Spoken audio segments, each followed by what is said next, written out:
Assalamualaikum warahmatullahi wabarakatuh. Perkenalkan, kami dari kelompok 3 yang akan mempresentasikan hasil observasi kami terhadap lansia khususnya pada aspek fisik. Sebelum itu, izinkan saya untuk memperkenalkan anggota kelompok 3.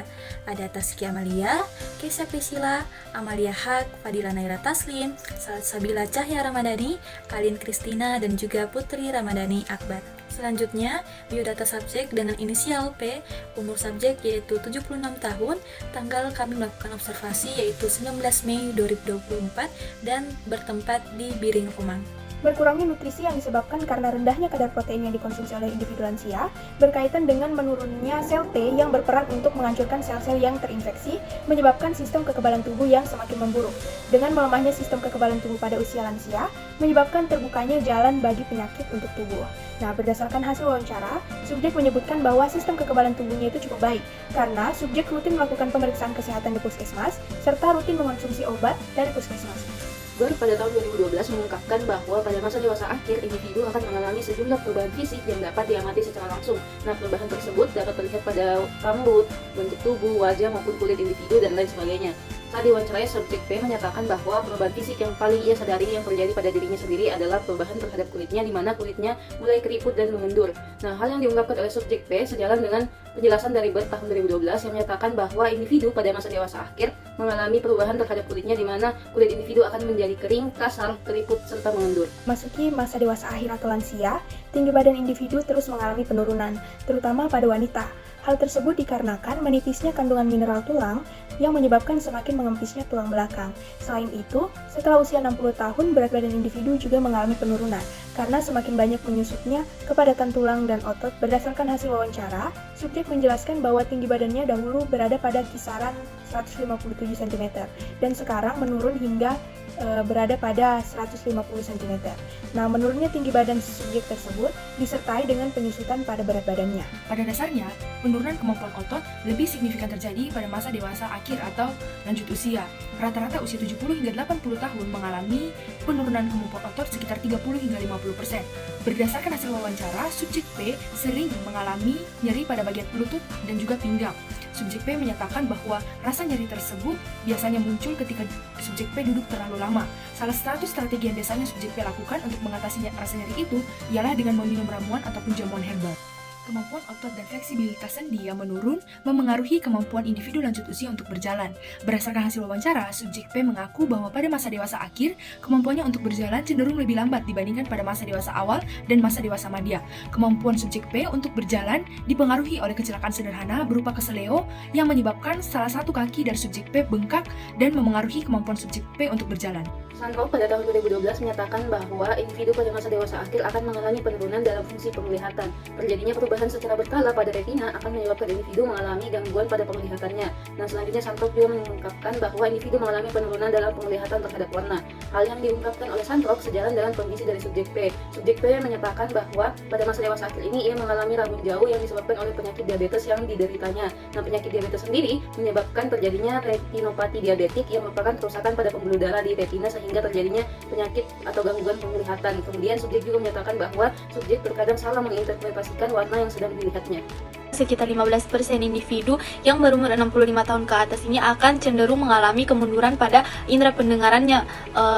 Ini dianggap sebagai proses dalam penuaan. Ini dapat dikaitkan dengan pernyataan subjek yang kami wawancarai yang berumur 76 tahun. Beliau mengaku bahwa pada umurnya saat ini beliau mengalami kesulitan dalam mendengar. Contohnya seperti pada saat cucunya memanggil dia, kadang-kadang dia tidak dapat mendengarnya dengan baik. Individu yang berumur sekitar 60 tahun ke atas cenderung akan mengalami penurunan pada kemampuan mencium dan perasanya. Pernyataan subjek yang mengaku bahwa penciumannya menurun pada umurnya saat ini yaitu 76 tahun. Namun indera perasanya masih dapat membedakan rasa manis dan asin.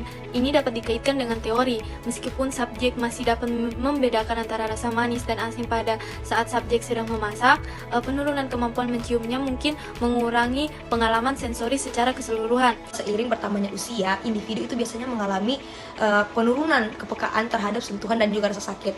Nah, Namun subjek yang telah kami observasi menyatakan bahwa sampai detik ini ia masih bisa merasakan rasa sakit ketika ia terluka dan bahkan masih bisa merasakan sentuhan dengan baik.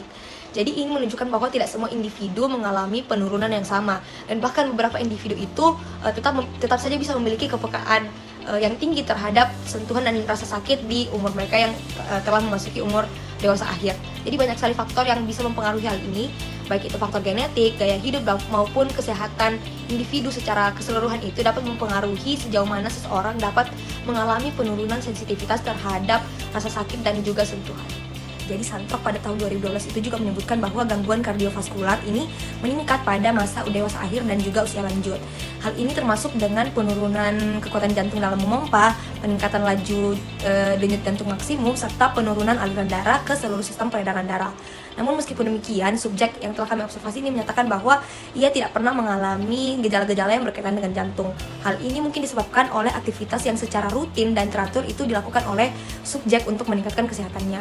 Nah, selain itu, Santok juga menyebutkan bahwa kapasitas paru-paru menurun seiring bertambahnya usia, yang kemudian dapat menyebabkan gejala seperti sesak napas dan juga peningkatan laju napas saat melakukan aktivitas fisik. Namun meskipun demikian juga, subjek yang telah kami observasi ini menyatakan bahwa ia tidak pernah mengalami gejala-gejala yang telah kami sebutkan di awal tadi, dan ini bisa juga mungkin disebabkan oleh aktivitas fisik yang secara rutin dilakukan oleh subjek guna meningkatkan kesehatannya.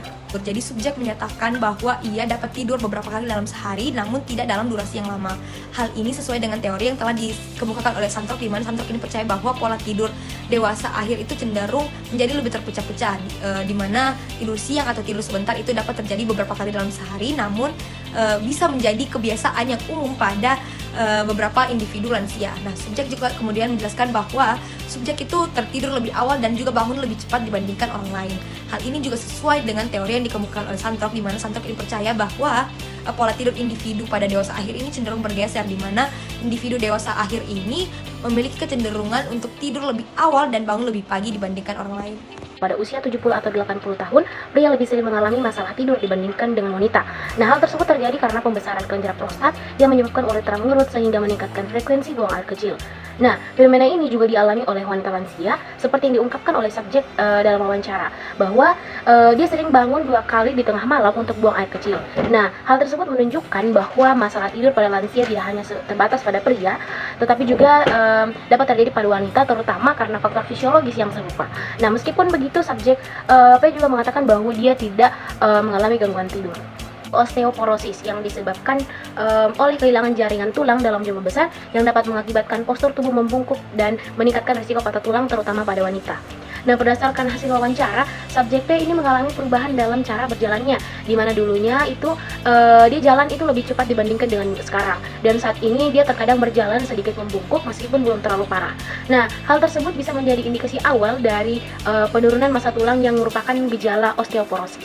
Santok pada 2012 menjelaskan bahwa individu pada masa dewasa akhir cenderung mengidap penyakit yang kronis, salah satunya adalah diabetes. Berdasarkan hasil wawancara, subjek mengaku bahwa memiliki penyakit diabetes yang disebabkan oleh faktor genetik.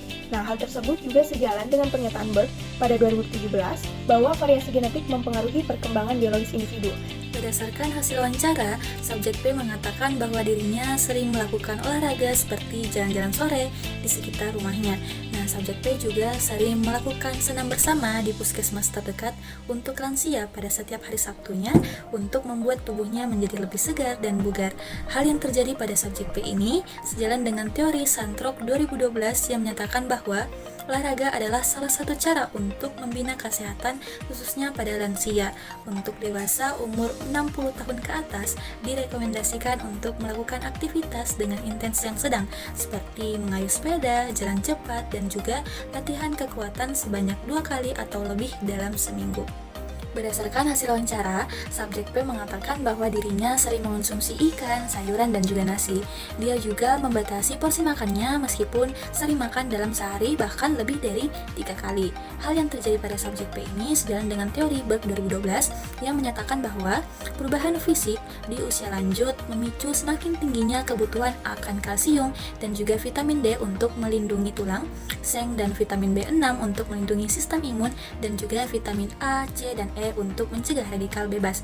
Nah, sayuran ini memiliki vitamin A, C, dan E untuk menjaga kesehatan Baik, sekian penjelasan dari kelompok kami mengenai hasil observasi perkembangan fisik pada individu lanjut usia. Kurang dan lebihnya kami mohon maaf. Terima kasih atas perhatiannya.